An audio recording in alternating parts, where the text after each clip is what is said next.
नमस्कार प्यारे साथियों, YouTube की इस दुनिया में, डिजिटल दुनिया में आप सभी का स्वागत है। तो दोस्तों, आज हम एक टॉपिक के बारे में, इसका एक टॉपिक है रक्त परिसंचरण तंत्र। कौन सा टॉपिक है?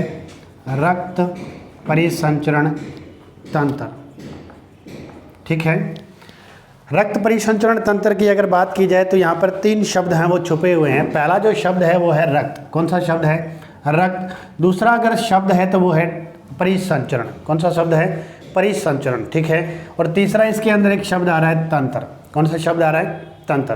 तो देखिए, कोई भी टॉपिक स्टार्ट करने से पहले, कोई भी नई चीज़ पढ़ने से पहले आप उसके जो हेडिंग्स होती हैं उस हेडिंग्स पर गौर फरमाइएगा, क्योंकि उस टॉपिक का जो सार होता है, जो तो कभी भी किसी भी टॉपिक का नाम दिया जाता है तो दरअसल वो जो नाम होता है वो उस टॉपिक का एक सार होता है, एक समरी होती है, एक मोरल होता है। ठीक है।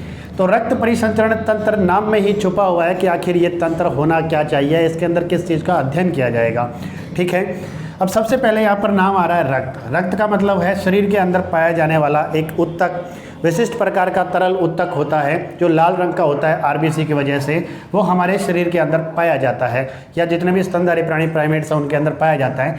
परिसंचरण की बात की जाए तो इसका मतलब होता है सर्कुलेशन।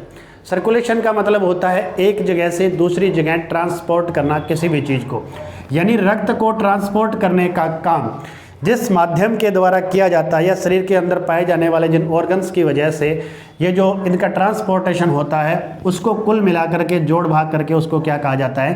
तंत्र के नाम से पुकारा जाता है। तो इसके अंदर जो अध्ययन करेंगे रक्त का पूरे शरीर के अंदर सर्कुलेशन किस तरह से होता है, कौन से तंत्र है वो मिल करके, या कौन कौन से ऑर्गन मिल करके किस तरह से इस तंत्र को बनाते हैं, तो इन सब चीज़ों के बारे में आज हम अध्ययन डिटेल वाइज करेंगे। ठीक है। तो इसके अंदर सबसे पहले जानने वाली चीज़ ये है कि उससे पहले आप एक स्टोरी सुनिएगा कि जिस तरह से अगर बात की जाए कि रक्त परिसंचरण तंत्र किस तरह से काम करता है, तो मान लेते हैं हम कि आप सभी ने नाम सुना है मारुति सुजुकी कंपनी का। कौन सी कंपनी का? मारुति सुजुकी कंपनी का आप सभी लोगों ने नाम सुना है। तो सबसे पहले चलिए हम इस कंपनी की एक कहानी सुनते हैं।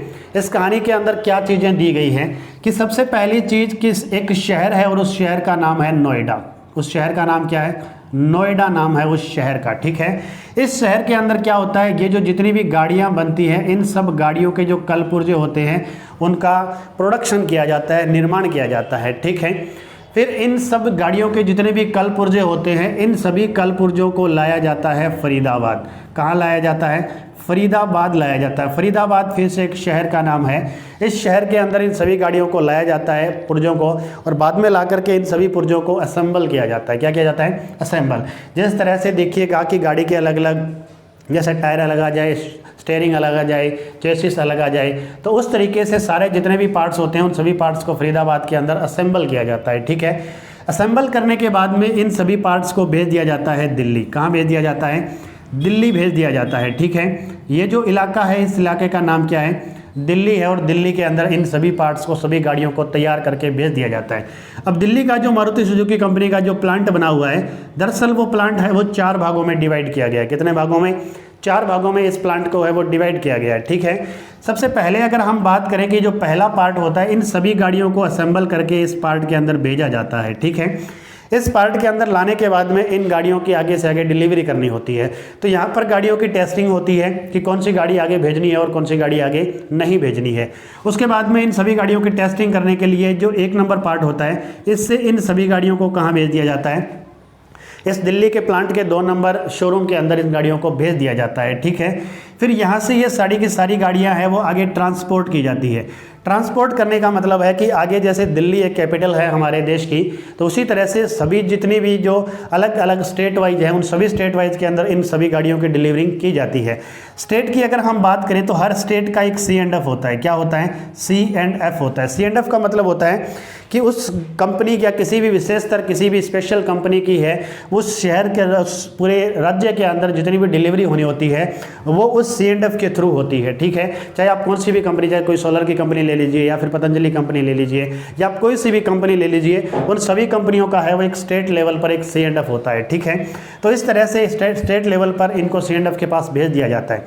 फिर यहाँ से क्या होता है, इन सभी गाड़ियों की अलग अलग डिलीवरी की जाती है, अलग अलग जगह पर इन गाड़ियों को डिलीवर किया जाता है। डिलीवर करने का मतलब है कि एक स्टेट से इन सभी गाड़ियों को कहाँ भेज दिया जाता है, अलग अलग डिस्ट्रिक्ट पर भेज दिया जाता है। कहाँ भेज दिया जाता है, डिस्ट्रिक्ट पर भेज दिया जाता है, जहाँ पर एक होलसेलर काम करता है। कौन काम करता है, एक होलसेलर काम करता है डिस्ट्रिक्ट के ऊपर, ठीक है। फिर यहाँ से अगर आगे की बात की जाए तो डिस्ट्रिक्ट से फिर से इन सभी गाड़ियों को अलग अलग इलाकों में भेज दिया जाता है। इन अलग इलाकों का अगर नाम या हम देखें तो जिस तरह से डिस्ट्रिक्ट से अलग अलग इलाकों की बात करें तो अलग अलग तहसील के अंदर इन सभी गाड़ियों को भेज दिया जाता है, ठीक है। यानी तहसील लेवल पर इन सभी गाड़ियों को भेज दिया जाता है। फिर इन सब गाड़ियों को तहसील लेवल पर भेजने के बाद में ये तहसील लेवल वाला बंदा क्या करता है, इन गाड़ियों को अलग अलग लेवल पर कस्टमर को बेचता है। डायरेक्ट किसको बेचता है, कस्टमर को। यानी ये आगे से आगे चलकर अलग अलग जितने भी जो कस्टमर होते हैं उन सभी कस्टमर को ये अपनी अपनी गाड़ियां बेच देता है। इसके बाद में आपने कई बार देखा होगा होली, दिवाली या नए साल पर कोई ऑफर चलता रहता है, एक्सचेंज ऑफर। अब इस एक्सचेंज ऑफर का क्या मतलब है, एक्सचेंज ऑफर से मतलब है कि इसके अंदर ऑफर चलता है कि आप पुरानी गाड़ियाँ दे जाइए और नई गाड़ियाँ ले जाइए। जैसे मान लीजिए किसी के पास अल्टो गाड़ी कोई 2004 मॉडल 8 मॉडल गाड़ी है, वो उसे बेचना चाहता है, लेकिन उसे गाड़ी कोई नई चाहिए, i20 i10 या फिर कोई नई गाड़ी सलेरियो टाइप की चाहिए उसे, तो वो बंदा क्या करता है कि पुरानी गाड़ी दे जाता है और नई गाड़ी ले जाता है। तो कहने का मतलब ये जो कस्टमर होते हैं इनके पास जो पुरानी गाड़ियाँ होती हैं, ये पुरानी गाड़ियाँ इन सारे कस्टमर से मिलकर के वापस इस रिटेलर के पास पहुँच जाती है, जो एक रिटेलर बना था उसके पास में पहुँचा दी जाती है, ठीक है। अब इसके पास में काफ़ी सारी पुरानी गाड़ियाँ हैं वो इकट्ठी हो जाती हैं। इकट्ठी होने के बाद में कई सारे जैसे रिटेलर होते हैं, जिस तरह से यहाँ पर जितने भी जो डिस्ट्रिक्ट वाइज पर रिटेलर दिए गए थे या होलसेलर दिए गए थे उन सब के पास ये गाड़ियाँ पहुँचा दी जाती है। उन सब से ये गाड़ियाँ हैं फिर किसके पास पहुँचती है, होलसेलर के पास। और जितने भी जो होलसेलर होते हैं वो होलसेलर सारी की सारी गाड़ियाँ किसके पास पहुँचाते हैं, C&F के पास पहुँचा देते हैं। अब इस C&F के पास बहुत सारी पुरानी गाड़ियाँ हैं वो इकट्ठी हो जाती हैं, ठीक है। अब इन पुरानी गाड़ियों को है वो वापस इस दिल्ली के इसी प्लांट में भेज दिया जाता है, जो इस दिल्ली का 3 नंबर जो एरिया होता है, इस प्लांट का जो भाग होता है, वहाँ पर इन गाड़ियों को भेज दिया जाता है, ठीक है। वहाँ से अगर बात करें तो फिर इन गाड़ियों को इस 4 नंबर प्लांट के अंदर वापस भेज दिया जाता है और यहाँ से इन सभी गाड़ियों को ट्रांसपोर्ट किया जाता है किस एरिया के अंदर, वापस इस फरीदाबाद के अंदर। कहाँ भेज दिया जाता है, फरीदाबाद इन सभी गाड़ियों को भेज दिया जाता है। फरीदाबाद के अंदर जाकर के इन सभी गाड़ियों की फिर से तोड़फोड़ होती है, काट छांट होती है। इन गाड़ियों के अलग अलग पार्ट्स जो काम में लेने होते हैं वो काम में ले लिए जाते हैं, बाकी पार्ट्स को है वो डिस्ट्रॉय कर दिया जाता है। और डिस्ट्रॉय करने के बाद में इन सभी पार्ट्स को नोएडा भेज दिया जाता है, जहाँ से इन सभी पार्ट्स को या तो काम में ले लिया जाएगा या फिर पूर्णतः इनको डिस्ट्रॉय कर दिया जाता है, ठीक है।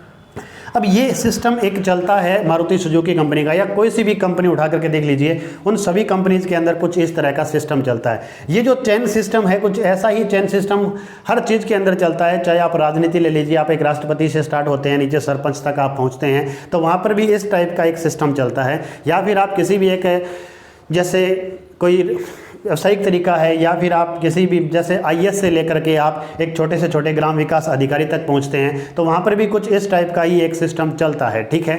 इस टाइप का ही सिस्टम हमारी बॉडी के अंदर भी चलता है। अब किस तरीके से काम करता है देखिएगा। स्टार्टिंग के अंदर हमने कहा कि ये नोएडा है, तो इस नोएडा को हम हमारे नाक शरीर का क्या बना सकते हैं, कौन सा हिस्सा बना सकते हैं, नाक हम इस नोएडा को कह सकते हैं, ठीक है। फिर इसके बाद में फरीदाबाद आता है। फरीदाबाद को हम फेफड़ों का नाम दे सकते हैं। किसका नाम दे सकते हैं, फेफड़ों का नाम दिया जा सकता है इस फरीदाबाद को, ठीक है। इसके बाद में अगर दिल्ली की बात की जाए तो दिल्ली हमारे शरीर का दिल होता है। क्या होता है, दिल होता है, जिसे हम हार्ट कहते हैं। क्या कहते हैं, हार्ट कहते हैं, ठीक है। ये दिल्ली है वो हार्ट बन चुका है हमारे शरीर का, ठीक है। अब इसके बाद में अगर C&F की बात की जाए, यहाँ से जितना भी ट्रांसपोर्टेशन जो हो रहा है, इन सब चीज़ों को हम धमनी कहते हैं। क्या चीज़ कहते हैं, धमनी कहते हैं। इसके बाद में C&F से लेकर डिस्ट्रिक्ट लेवल पर जितनी भी जो चलती हैं उन चीज़ों को धमनी काएँ कहा जाता है। क्या कहा जाता है, धमनी काएँ कहा जाता है, ठीक है। अगर इसके बाद की हम बात करें कि जितने भी डिस्ट्रिक्ट पर हैं उनको आगे तहसील लेवल पर रिटेलर तक माल पहुंचाना होता है, तो इन सब चीज़ों को हम केसिकाएँ कहते हैं। कौन सी चीज़ कहते हैं, केसिकाएँ कहते हैं, ठीक है। ये केसिकाएँ ही किसके पास, कस्टमर, यानी कस्टमर से बनता है सेल। कस्टमर से क्या चीज़ बनती है, सेल कह सकते हैं, या हम हिंदी में से क्या कहते हैं, कोशिका कहते हैं, ठीक है। तो एटलीस्ट है ये सारी चीज़ें किसके पास पहुंचती है, कोशिका के पास पहुंचती है। कहने का मतलब नाक से हम जो चीज़ें लेते हैं उसके अंदर किसकी मात्रा होती है, ऑक्सीजन की मात्रा होती है, ऑक्सीजनेटेड जो वायु होती है, ठीक है। फरीदाबाद से मतलब है फेफड़ों के अंदर क्या होता है, इस ऑक्सीजन को आरबीसी के ऊपर ट्रांसपोर्ट किया जाता है, आरबीसी के ऊपर इसे चढ़ाया जाता है और आरबीसी यानी हीमोग्लोबिन जो होता है, रक्त होता है, वो इस आरबीसी को लेकर के कहाँ पहुँचता है, हमारे हार्ट के अंदर पहुँचता है। कहने का मतलब इसमें आरबीसी मौजूद है तो ये किस टाइप का रक्त होता है, ये शुद्ध रक्त होता है। किस टाइप का रक्त होता है, शुद्ध रक्त होता है। अब शुद्ध रक्त है वो यहाँ से चलता चलता एटलीस्ट किसके पास पहुँचता है, कोशिका के पास पहुँचता है। किसके पास, कोशिका के पास। अब जो श्वसन जो तंत्र पढ़ते हैं हम, श्वसन तंत्र के द्वारा ऑक्सीजन है वो यहाँ तक पहुँचती है, इसमें रक्त परिवहन तंत्र के अंदर सेल के पास पहुंचती है। और दूसरा हम जो पाचन तंत्र पढ़ते हैं उसके द्वारा इस सेल के पास ग्लूकोज पहुंचता है। ठीक है, अब ये ग्लूकोज और ये ऑक्सीजन मिल करके आपस में कार्बन डाइऑक्साइड, जल और ऊर्जा का निर्माण करते हैं। यानी यहाँ पर किस चीज़ की मात्रा बन जाती है, कार्बन डाइऑक्साइड की।